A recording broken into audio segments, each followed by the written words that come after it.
Lumen nomor 11.739, 25 September 2024.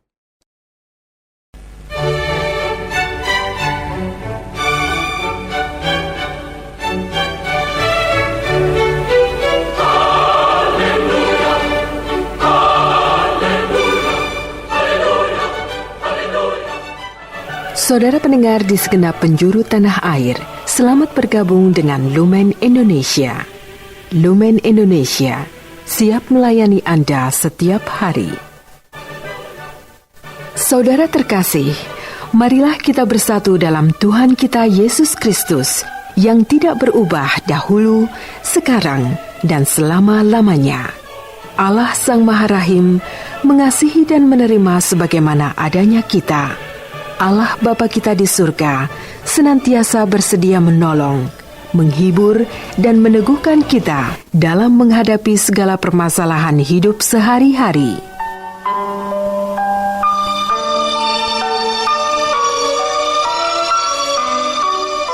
Saudara-saudari, marilah kita mendengarkan renungan dengan judul Yesus mengutus kita juga.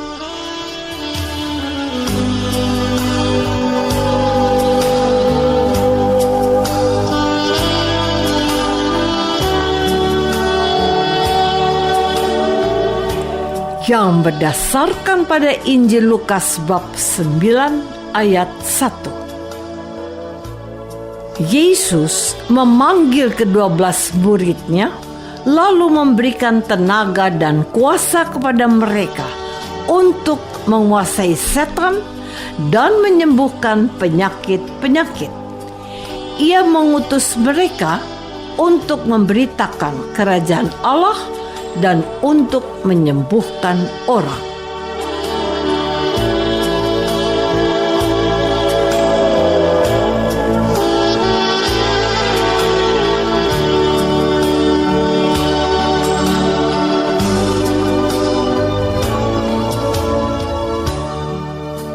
Dalam nama Bapa dan Putra dan Roh Kudus.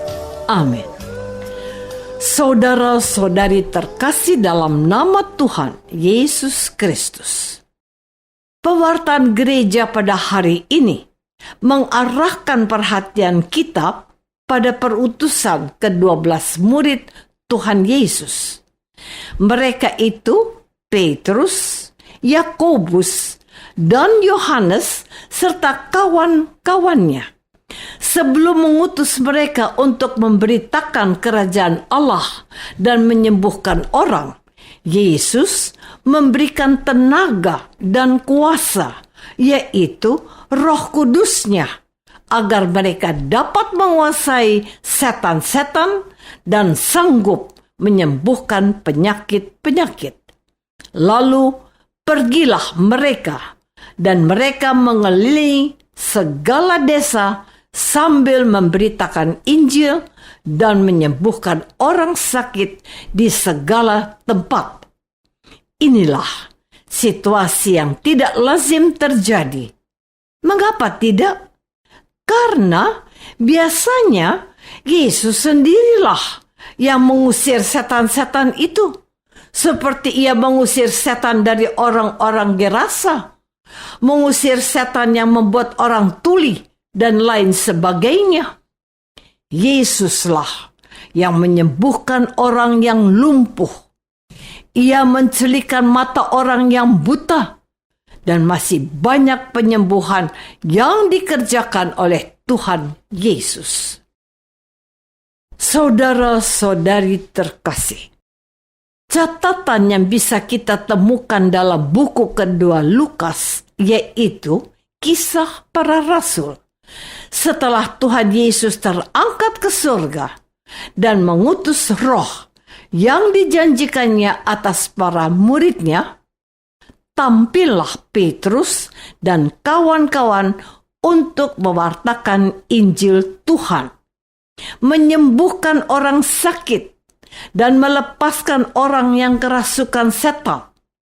Dalam pewartaan hari ini, gereja membawa kita pada pengalaman konkret dari kehidupan gereja perdana sepeninggalan Tuhan Yesus yang kembali kepada Bapa. Sebelum ia terangkat ke surga, Tuhan Yesus juga mengutus para muridnya untuk memberitakan Injil dan mengajarkan apa yang telah diajarkannya kepada mereka.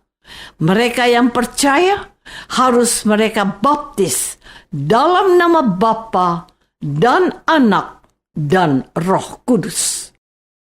Jelaslah bagi kita pada hari ini bahwa Tuhan Yesus menghendaki pengikutnya, khususnya ke-12 muridnya, untuk melanjutkan tugas perutusan Tuhan Yesus.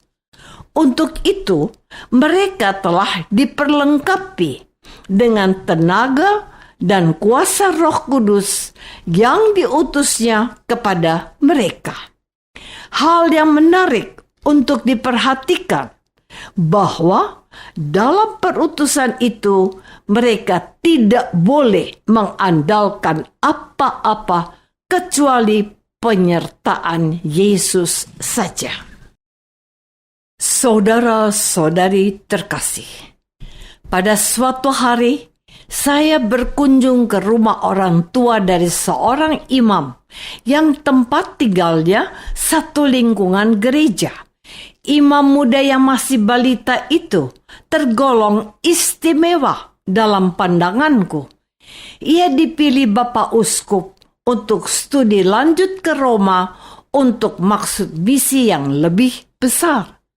Pada waktu itu, ayah dari imam ini bercerita bagaimana anaknya dan beberapa temannya sebagai masih calon imam untuk melakukan perjalanan meninggalkan seminari menuju ke rumah mereka masing-masing. Mereka harus berjalan kaki dan tidak boleh membawa apa-apa kecuali sedikit uang untuk mengatasi kalau ada hal yang genting dan darurat. Mereka berjalan kaki dan beristirahat di rumah-rumah yang mereka dapat beristirahat.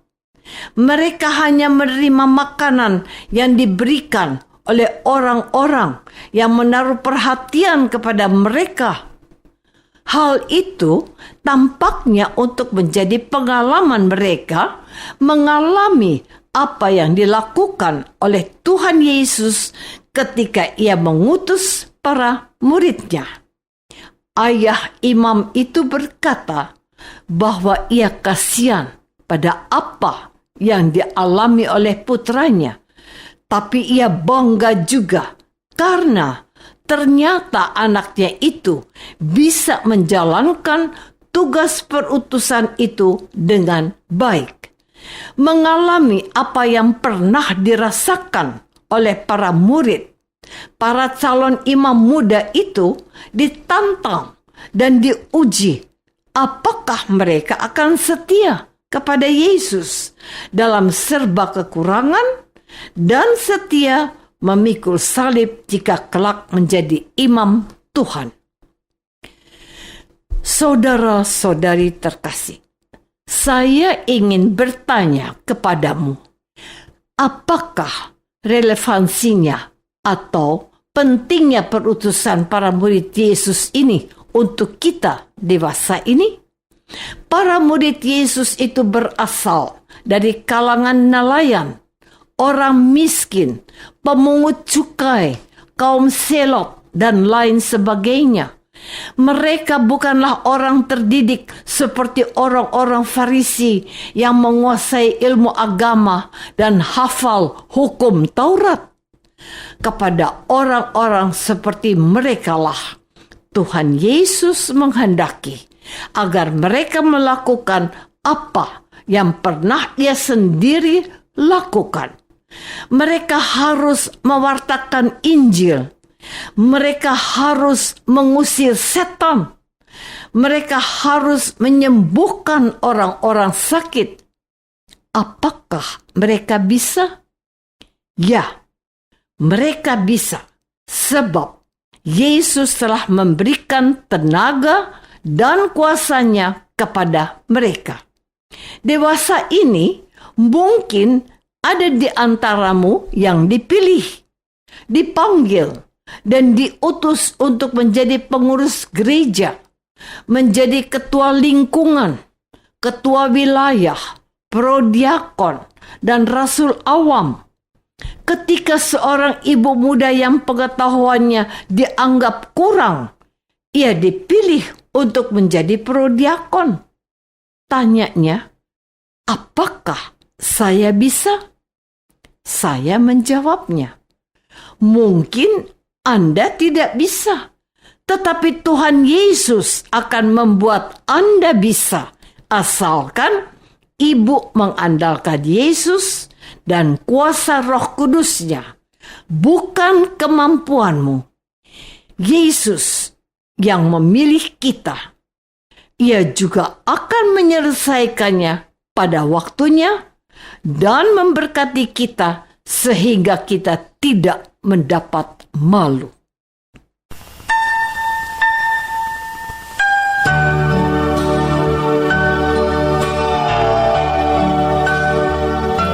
Marilah kita masuk dalam saat hening sejenak untuk meresapkan renungan yang baru saja kita dengar bersama dalam kehidupan iman kita masing-masing.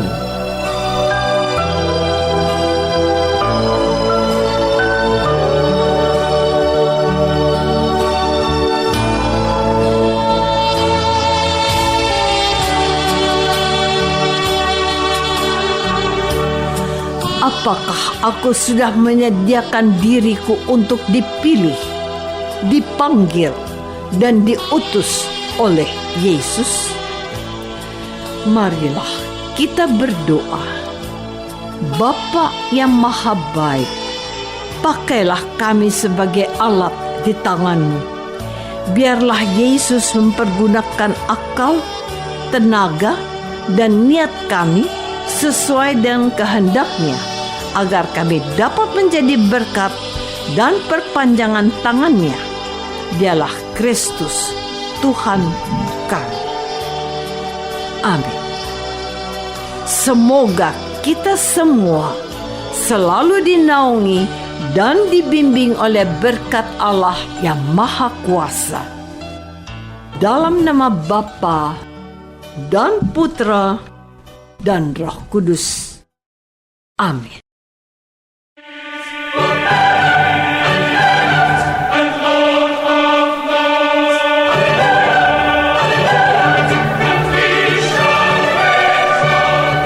Dengan penuh kasih dan sukacita, Lumen Indonesia mengundang saudara-saudara seiman di segenap penjuru tanah air.